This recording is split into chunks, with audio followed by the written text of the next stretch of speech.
In this lesson, we want to talk about the sum and difference identities for cosine. All right, so let's start out by looking at the sum identity for cosine.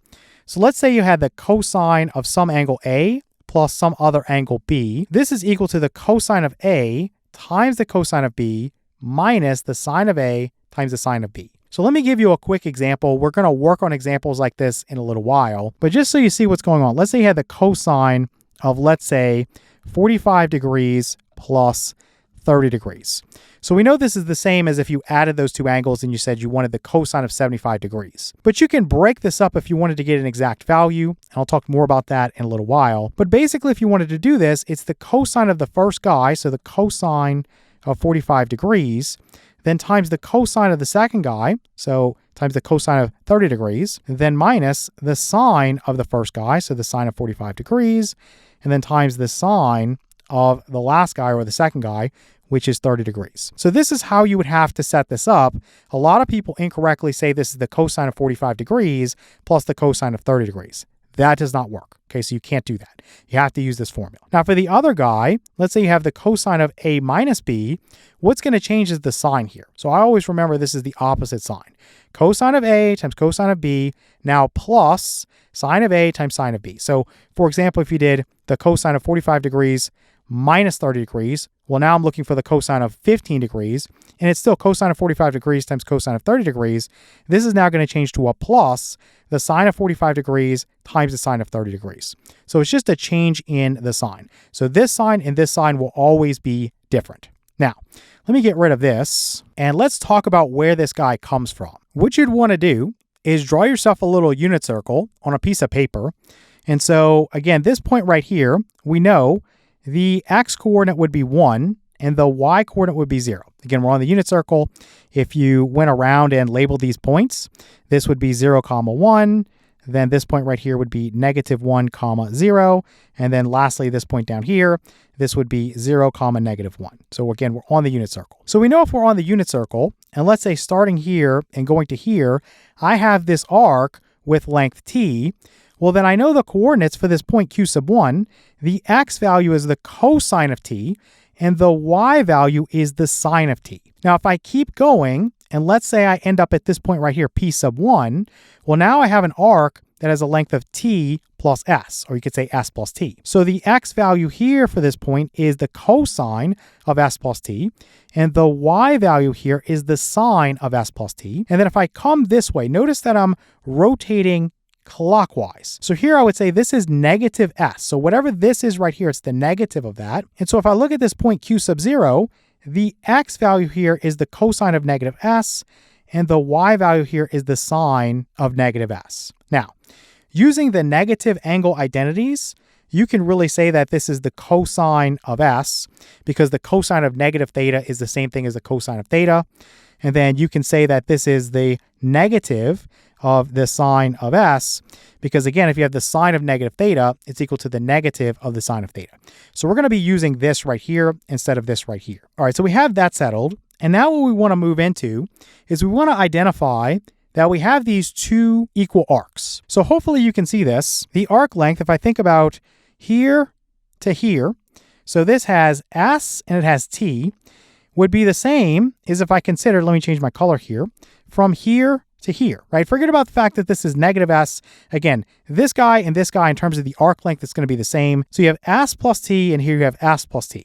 So let me draw this out so that nobody's lost, and probably I should change the color again. Let me use this like red here. So let me trace this as good as I can. So this arc here would be equal to this arc here, and I'm going to go underneath a little bit like that. Okay, so we can see that those two arcs are equal. And when you have equal arcs, they are what we call subtended by equal chords. So this chord here and this chord here, these two are going to be equal, right? So you see up here, I've written that the distance from p sub 0 to p sub 1, so that's this right here, is equal to the distance from q sub 0 to q sub 1. Okay, so that's this distance right here. So I went ahead and already set everything up for us. So what you would want to do from this point is write out your distance formula. Remember, we're on a coordinate plane, And if we want to find the distance between 2 points, we say the distance is equal to the square root of, you have x sub 2 minus x sub 1 quantity squared plus y sub 2 minus y sub 1 quantity squared. Now what I did was I went ahead and squared both sides of this. So I'm working with the distance squared now. So I'm saying the distance between the point p sub 0 and p sub 1, that guy squared, is equal to the distance between the point q sub 0 and q sub 1, that guy squared. So what we're going to do is just work on one side at a time, and then I'm going to set these two guys equal to each other, and you'll see you have your formula. So first off, I have, again, the distance squared here, and I have my 2 points. So let me write this out. I'm not going to write the distance squared equals. We don't even need that. I'm just going to plug in here. So I'm going to consider p sub 1 as my second point, and p sub 0 as my first point. So let me get the x coordinate here. So this would be the cosine of this s plus t. And then this guy right here would be minus, you would want your 1 here. Okay, so I took the x coordinate here and the x coordinate here. Let me wrap that and square it. Then we have plus. So now I'm working with the y's. So the y from this second guy here, so that's going to be your sine of this s plus t. And then we would have minus, your y here is 0, so let's just write it in for right now, but it's going to go away in a second. So that's just setting this up. Again, exactly matching this. I didn't write the d squared equals, but we really don't need that. So I'm just going to say this equals here. So I'm going to use my formula. Remember, if you have, let me just get rid of this for a second so I can write this out. So x minus y quantity squared. This is x squared minus 2xy plus y squared. So we're just going to use that formula. Pretty easy. So I'm just going to say I have this first guy squared. So cosine squared. And then the angle would be s plus t there. And then minus 2 times this times this. Now 2 times 1 is 2. So it's just 2 times the cosine of this s plus t here. And then plus this last guy, 1 squared, which is just 1. Now I'm going to go plus. Now this one right here, because you have minus 0, you could really just get rid of this and just say you have sine of s plus t being squared. So I'm just going to write that as sine squared of this s plus t angle. So now we have cosine squared of s plus t, and we have sine squared of s plus t. Remember, if the angle is the same, which we have s plus t and s plus t, well then cosine squared theta plus sine squared theta is equal to 1. So this plus this would give me 1. So really I can say that we would have 1, and then we have minus 2 times the cosine of this s plus t, and then plus 1. So this is going to give me a final result for this side. 1 plus 1 is 2. So we'll say 2 minus 2 times the cosine of s plus t. Okay, let me grab this, and I'm just going to paste this in here. So this is one side. Let me put equals, and now we're going to work on this side. So we have q sub 0 and we have q sub 1. So just plug in here, forget about the d squared equals. I'm just going to find the x sub 2, which again, I'm labeling this as the second point. So I want cosine of t. So then minus, you want your x sub 1. Here that would be cosine of s. Let me close that down and square it. So then plus, you have your y sub 2. So here that's going to be the sine of t. So the sine of t. And then you have minus your y sub 1. In this case, that's going to be the negative of the sine of s. Now, minus a negative is plus a positive. So you want to put a plus there, and then the sine of s. So be very careful about that step there. A lot of people get confused. Remember, this is right here a minus, and in the formula you have a minus. So minus a negative is plus a positive. That's why we have a plus there. Okay, so I'm just going to use my formula here. So we know the formula for this one. In this one, if you have x plus y quantity squared, it's x squared plus 2xy plus y squared. Okay, if this changes to a minus, then only this changes to a minus. Everything else is the same. Okay, so let's get rid of this, and let's write equals here. So this would be the first guy squared, which is cosine squared t, and then minus 2 times this guy times this guy. So the cosine of t times the cosine of s, and then plus the last guy squared. So this is cosine squared s. Okay, then plus, let's work on this guy. Now notice this is a plus guy here, right? So we have to think about a different formula. So the first guy squared, so sine squared t, then plus 2 times, again, the first guy times the second guy. So we'll put the sine of t times the sine of s, and then plus the last guy squared. So this is sine squared s. Okay, so once again, we have a situation where we can use that Pythagorean identity, sine squared theta plus cosine squared theta equals 1. So cosine squared t, and then sine squared t, so that's going to be 1. And then let me highlight this in a different color. You also have cosine squared s and sine squared s. Okay, let's put equals. So we have cosine squared t plus sine squared t. As I just mentioned, that would be 1. And then let's go ahead and say cosine squared s plus sine squared s. Let's just put plus 1 for right now. And then we'll go minus 2 times the cosine of t times the cosine of s, and then plus 2 times the sine of t times the sine of s. So we know that 1 plus 1 would be 2. So instead of actually making a new line, I'll just get rid of this and put a 2 here. That way we can speed this up. So I'm going to grab this, and I'm going to paste this in here. It doesn't quite fit on one line, so we know that this is equal to this. What I would do, let me actually drag this a little bit further down. I am going to subtract 2 away from each side of this equation. So this right here is going to cancel, and this is going to cancel. So let me see if I can write it in one line now. So negative 2 times the cosine of s plus t is equal to negative 2. I'm going to flip the order here for the purposes of the formula. You know that you can multiply in any order. So I'm going to say this is times the cosine of s times the cosine of t. Then plus, let me slide this down and see if I can fit this.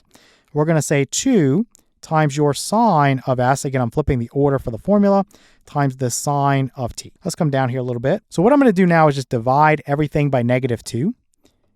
And that's going to get us where we need to go. So this is going to cancel, and you'll have cosine of s plus t is equal to, this is going to cancel. So you have the cosine of s times the cosine of t. Remember, it's the cosine of the first guy times the cosine of the second guy. Then positive over negative is going to be negative, right? You can think about this canceling with this and giving you a negative 1. So you basically divide by negative 1 or multiply by negative 1, whatever you want to think about there. But essentially you have a minus here, and then it's going to be the sine of s times the sine of t. So again, your sign is different. You have a plus here and a minus here, and then it's the sine of the first guy times the sine of the second guy. If we grab this and we go back to our original formula, you see that it matches. The only thing that's changed is the angle. Here we used A and B, here we used S and T. So let me actually get rid of this, and I'm going to show you where the second one comes from. It's very easy if you understand the negative angle identities. So let's say you said you had the cosine of A minus B, but you wrote it as A plus negative B, like this. So just following this formula here, you would have the cosine of A, then times the cosine of this negative B. Then you would have minus the sine of this A times the sine of this negative B. With negative angle identities, again, the cosine of negative theta is the same thing as the cosine of theta. And then the sine of negative theta is the same as the negative of the sine of theta. So what I can do here is just say this is the cosine of A times the cosine of B. So that matches this part right here. Now, this is going to come out, right? Because again, this is the negative of the sine of B. So the negative times the negative would give me a positive. So I can say this is plus now. You would have the sine of A times the sine of B. So that's where this formula is coming from. Now, let's look at a little example. And here we're given the cosine of 75 degrees. So this type of example, you're meant to give an exact value, okay? So the way you're going to do this is you're going to break 75 degrees up into two angles that's going to be on the unit circle, okay, where you're going to know what this cosine value is going to be. So I can break this up. One way to do it would be 45 degrees and 30 degrees. So I'll just say this is equal to the cosine of, and I'm just going to go 45 degrees plus 30 degrees, okay? And then I'm just going to use my little formula. So we'll have what? You want the cosine of this guy, so the cosine of 45 degrees times the cosine of this guy, the 30 degrees. Remember, your sign is going to alternate. So because in this particular case, we have a plus, we want a minus there. Okay, so you want to change your sign. And then now I want to go with the sine of these two angles. So the sine of 45 degrees, and then times the sine of 30 degrees, okay? So you're multiplying here, you're subtracting between the two, okay? So now what I want to do is just come through here and replace these with the actual values. So if you go to your unit circle and you go to 45 degrees or pi over 4 in terms of radians, you see that it's square root of 2 over 2 for the cosine, and then it's square root of 2 over 2 for the sine. Remember, this is the x, that's the cosine, this is the y, that's your sine. So square root of 2 over 2 in each case. So this is square root of 2 over 2, and this is square root of 2 over 2, okay? So what's going to be for 30 degrees? Let's go back. For 30 degrees or pi over 6 in terms of radians, you've got square root of 3 over 2 for your x or your cosine, and then 1/2 for your y or your sine. So this is going to be the square root of 3 over 2, and this is going to be 1/2, okay? So now all we have to do is just some basic arithmetic. So let's come down here a little bit, okay? And then let's switch the color here. So this would be the square root of 2 times the square root of 3. That would just be the square root of 6 over 2 times 2, which is 4. Then minus the square root of 2 times 1 is just the square root of 2, and then over 2 times 2, which is 4. Now, the only thing you can really do here is write this with a common denominator. So I'm just going to say that this is the square root of 6 minus the square root of 2. You can't combine there because the radicands are different, okay? You have the same index but different radicands, so you can't really combine those. So then this is over the common denominator 4, and this would be your exact value for the cosine of 75 degrees. All right, let's take a look at another example. So we're just trying to find the exact value again. So we have the cosine of pi over 12. So obviously this is given in terms of radians now. So what I'm going to do, and this is just a personal preference, I'm going to first convert this to degrees because it's a little bit easier for me to find two angles to add or subtract depending on what you want to do. So I'm going to multiply pi over 12 in terms of radians times 180 degrees over pi. And then basically I'm going to cancel this with this. 180 degrees divided by 12 would be 15 degrees, okay? So basically if I had 15 degrees, what I'd want to do is add and subtract. Let's say I did 45 degrees minus 30 degrees. That would give me 15 degrees, okay? So I could say this is the cosine of, if this is in terms of radians, 45 degrees is going to be pi over 4, okay? So pi over 4. And then minus 30 degrees is going to be pi over 6, okay, in terms of radians. So I'm just going to use my formula from here and just say that I have the cosine of pi over 4 times the cosine of pi over 6. Because this is minus, I now want a plus. So I'm going to do the sine of pi over 4 and then times the sine of pi over 6. Okay, so let me put my equal sign there so we can keep going. And then I'll put equals over here. So if I think about pi over 4, or again, 45 degrees, I know the cosine of 45 degrees and the sine of 45 degrees, that's going to be the square root of 2 over 2 in each case. If I go back to my unit circle, you can see for 45 degrees or pi over 4 in terms of radians, we got square root of 2 over 2 and square root of 2 over 2. So let's go back and just replace this with the square root of 2 over 2. And the square root of 2 over 2. Now for pi over 6 or 30 degrees, we have again square root of 3 over 2 for the cosine and 1/2 for the sine. So this is going to be the square root of 3 over 2, and then we're going to have 1/2, and then I'm going to put a plus here between them, okay? So let's go ahead and scroll down a little bit and do some arithmetic. So this would again be the square root of 6 over 4. Now plus, now I'm going to have the square root of 2 times 1, which is just the square root of 2, over 2 times 2, which is 4. Okay, so again, pretty much all we're going to do here is just write this with a common denominator. I can't add the square root of 6 and the square root of 2. I can't combine those radicals there because this and this is different, right? So you have different radicands, same index, but different radicands. So I'm just going to write this as the square root of 6 plus the square root of 2 over the common denominator of 4. So this will be my cosine of pi over 12 radians. Okay, let's take a look at one more of these. So you might see the problem that we just worked on, those two problems, rearranged.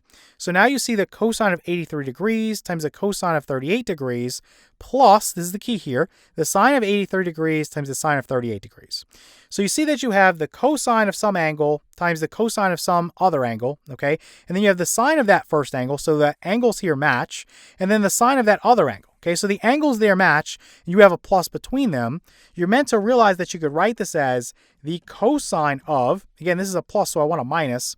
So I'm going to do the 83 degrees minus the 38 degrees, okay? So what is this going to be? If I do 83 degrees minus 38 degrees, I'm going to get 45 degrees. So this is the cosine of 45 degrees. And we already know, because we've done this in the last two examples, that the cosine of 45 degrees is the square root of 2 over 2. So this is exactly equal to the square root of 2 over 2.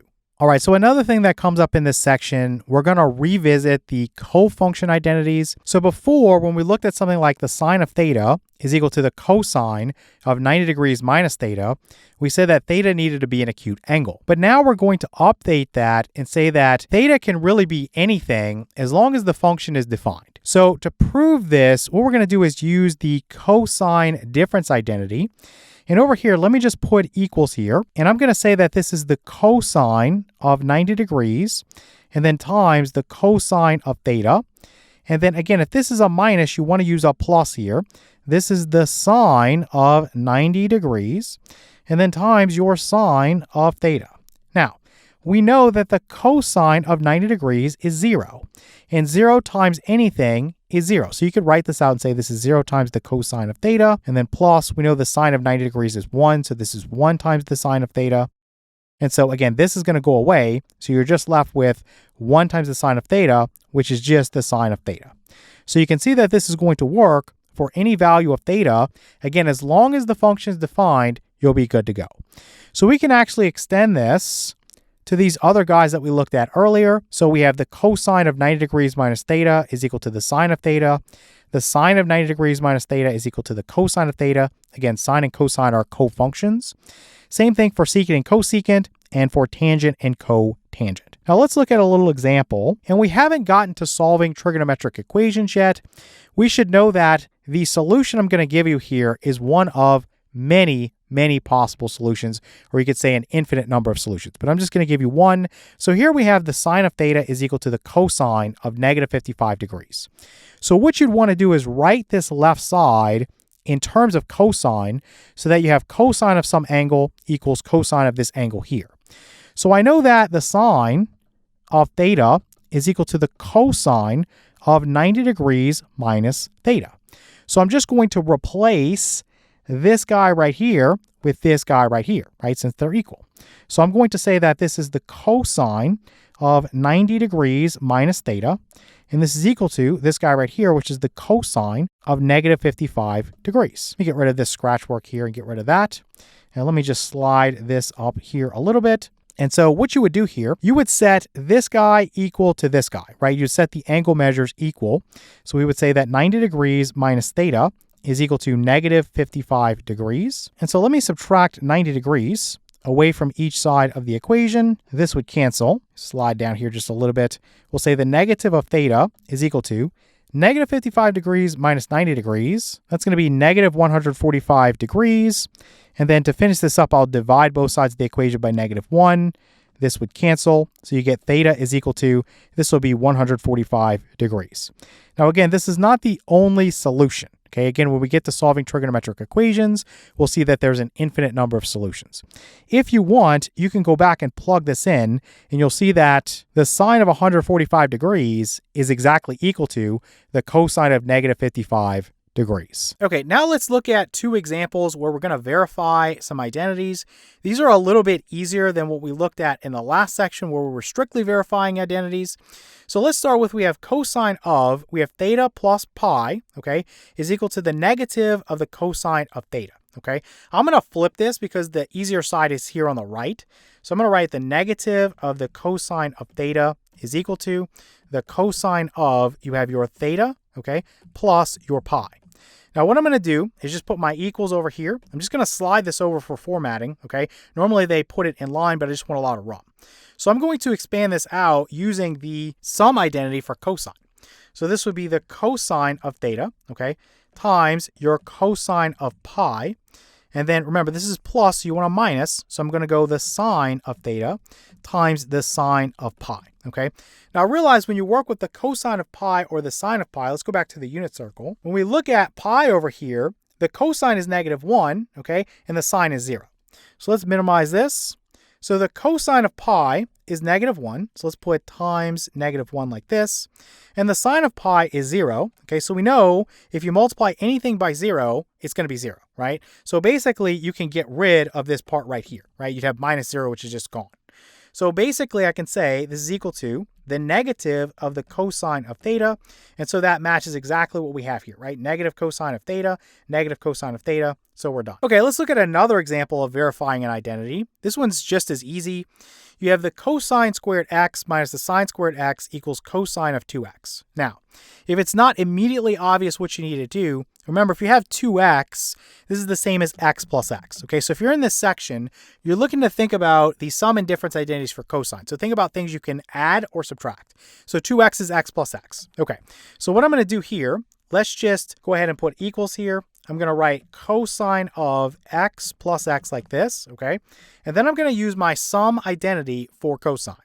So I'm going to say this is the cosine of x times the cosine of x again, then minus, remember this is plus, this is minus, the sine of x times the sine of x again, okay? So once you write it like this, it's clear that this is going to match, right? Because cosine of x times cosine of x, I can say this is the cosine squared of x, and then minus, I can say sine of x times sine of x is sine squared of x. And now I can see that this side matches this side, right? Cosine squared x minus sine squared x, cosine squared x minus sine squared x. So I can put my check mark there and I'm done. Okay, let's look at one more problem type that you're going to see. So we're asked to find the cosine of s plus t. You might also get the cosine of s minus t. The procedure, the way you do this type of problem is the same, okay? So you have s in quadrant 1 and t in quadrant 3. So they're giving you information about sine. So the sine of s is 3/5. The sine of t is negative 12/13. So the first thing we want to do is find the cosine of s, so that equals what? And the cosine of t, so that equals what? So one way you could do this is you could use your Pythagorean identity. Remember, cosine, in this case, let's say squared of s, plus sine squared of s is equal to 1, okay? So if I plug in for sine of s right here, I can figure out what cosine of s is, okay? So let's scroll down. We'll come back up. So this is going to be 3/5. So remember, this guy is squared. So I'm going to plug in a 3/5 here, and I'm going to square that. So plus, you have your cosine squared of s, and this equals 1. Okay, so 3/5 squared is going to be 9/25. So this is 9/25. So plus, you have your cosine squared s here, and this equals 1. Okay, so I'm going to subtract that away from each side. So I'm going to have the cosine squared of s is going to be equal to, I'll go ahead and write 1 as 25/25. So I have a common denominator, and I'm going to subtract away 9/25, right? I'm just subtracting this away from each side.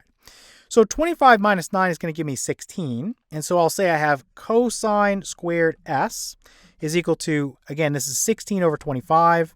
If I want cosine by itself, I'm going to take the square root of this side. Again, you do plus or minus, but because we're in quadrant 1 for s, it tells us that I just want the principal square root of this guy, so I can erase this and just say I have cosine of s is equal to this. And so cosine of s will be, the square root of 16 is 4, the square root of 25 is 5. So you get 4/5 there. So this guy is going to be 4/5. Okay, what about the cosine of t? Well, let's figure that out using the same process. Let's just change up this formula, and I'm going to put t here and t here. It's the same thing. I'm just going to plug in for this, so negative 12/13, but t is in quadrant 3 now, so keep that in mind. So let's come down here, and let's plug in. So we're going to have the cosine squared of t, then plus, and I hate using t because it gets confusing with this plus symbol. So let me use the plus symbol in like black or something so it's clear that this is a plus. I'll even circle it. That's a plus, okay? So then we have the sine squared t is equal to 1. I'm plugging in a negative 12/13 there, so negative 12/13, and this guy's being squared. So if I square a negative, I get a positive. If I square 12, I get 144. If I square 13, I get 169. So I'm going to say this is cosine squared t, and then let me be careful. I'm going to put the plus sign here. Okay, again, that's a plus. And then this is going to be 144 over 169. And then this is equal to 1, okay? I'm going to subtract this away from each side. And before I do that, let me just get a common denominator going. So let's go cosine squared t, okay? This is going to go over here. So I'm going to put equals, and I'm going to do 169 over 169, so that's 1. I just wrote it with a common denominator with this guy. Then minus, again, I'm subtracting this away from each side, 144 over 169, okay? So if I do 169 minus 144, I get 25. So let's scroll down just a little bit, and we'll say that cosine squared of t is equal to, again, this is going to be 25 over 169. Now, because we're going to be in quadrant 3, in terms of this t guy here, cosine is going to be negative, okay? So I want the negative square root when I do this side. So I'm going to say cosine of t is equal to the negative of the square root of 25 over 169. So let's go ahead and simplify that. So we'll say the cosine of t is equal to, we'll have the square root of 25 is 5, the square root of 169 is 13. So the negative of 5 over 13. Okay, so that's going to be my cosine of t. Okay, so let's put negative 5 over 13 like this. So now that you have all the information, you can find cosine of s plus t. So sometimes they give you sine of one of them and cosine of the other. Sometimes they give you sine of one and then sine of the other. Just depending on the situation you're given, you want to just plug into the identities that you know about, come up with sine, cosine of each of the angles, and then you can go through and use your sum or difference identities depending on the problem. Here we're going to use the sum identity for cosine, and I'm just going to say that we have cosine of our s plus t is equal to, again, if I take my cosine of s, I know what that is. That's 4/5, then times my cosine of t, that's negative 5 over 13. This is a plus here, okay? So I want to make sure this is a minus.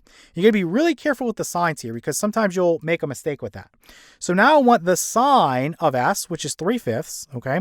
And then I want times the sine of t, which is going to be negative 12/13, okay? So let's come down here a minute and just process this arithmetic.